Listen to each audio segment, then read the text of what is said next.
Maligayang pagbabalik mga kasolid, Murodjonak Madaliev kasado na ang laban sa December 14 para sa WBA World Title Fight.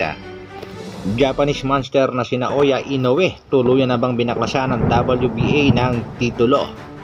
At latest update mga kasolid sa angas ng Pinas na si Cuadro Alas patungkol ngayon sa promoter at sa plano ng team Casimiro. Iyan ang ating pag-uusapan.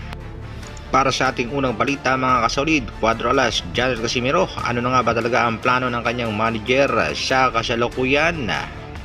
Pagdating naman sa promoter, mananatili ba siya sa Treasure Boxing Promotion or tuluyan ang iiwanan ng angas ng Pinas ang Japanese promoter?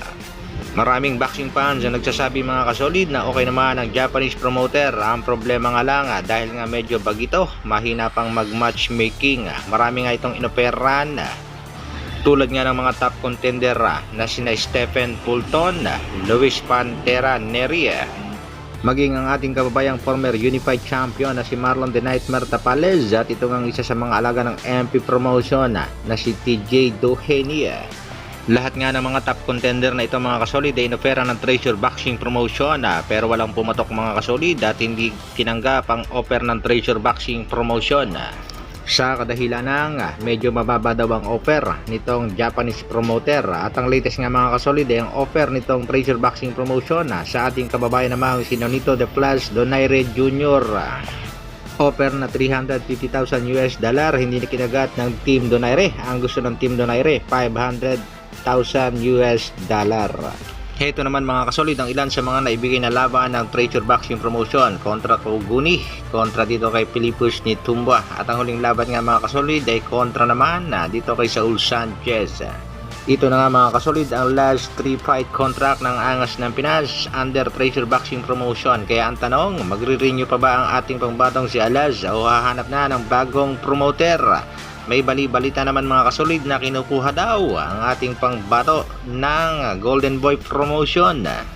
At meron din naman nagsasabi mga kasolid na willing pa rin ang MP Promotion kung sakaling babalik sa poder nila ang angas ng Pinas.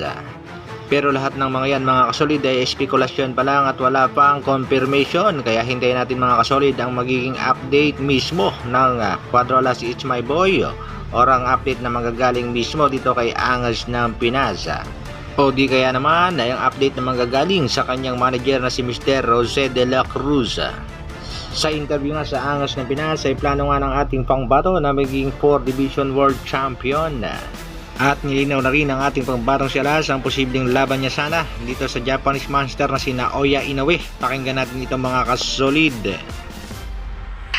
Marami na kasi nagsabi talaga na wala daw makakatalo kay Naoya dahil si Naoya daw isang monster, mabilis, malakas. Sabi ko naman, nung nag-schedule kami 2001, yun pinagandaan talaga na mabuti na maganda yung laban namin at mapapatunayan ko sa lahat ng mga tao na ako yung kapatalo sa kanya.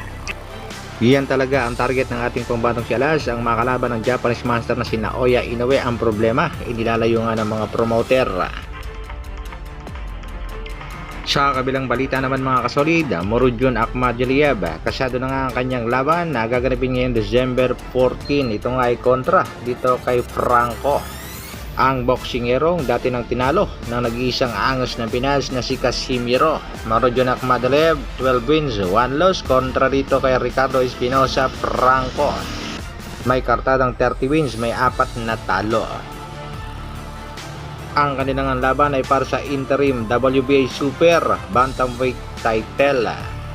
At malakas din talaga mga solid ang balita nga, posibleng matanggalan ng titulo itong si Japanese monster na Naoya Inoue na kasalukuyang undisputed pa sa Super Bantamweight Division na may kartadang 28 wins, 25 knockouts at still undefeated. Kapansin-pansin nga sa latest update ng BoxRec, 3 titulo na lang ang nakalagay dyan dito sa Japanese monster at nawawala nga ang WBA title. Ibig sabihin dyan mga kasolid, posible talagang mawala itong WBA title ng Japanese monster. Patungkol ngayon sa ginawang legal action ng kampo naman itong si Murodjonak Madaliev. Sa kadahilan ng umiwas nga itong kampo na Inoue na labanan itong si Murodjonak Madaliev at mas pinili nga si Doheny at ngayon naman si Goodman na parang katulad lang din ng pag-iwas ng Japanese monster dito nga sa angas ng Pinas na si Cuadro Alas, Janrel Casimiro. Kaya mga kasolid, walang bibitaw, hintay-hintang tayo sa magiging update ng Team Casimiro patungkol sa kanyang promoter at sa kanyang susunod na laban.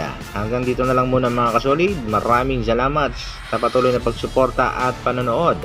Isang like naman dyan at sa mga bago, pa-share at subscribe na rin ang ating video. Mabuhay Dr. Alvin Vlogs. Brrrr.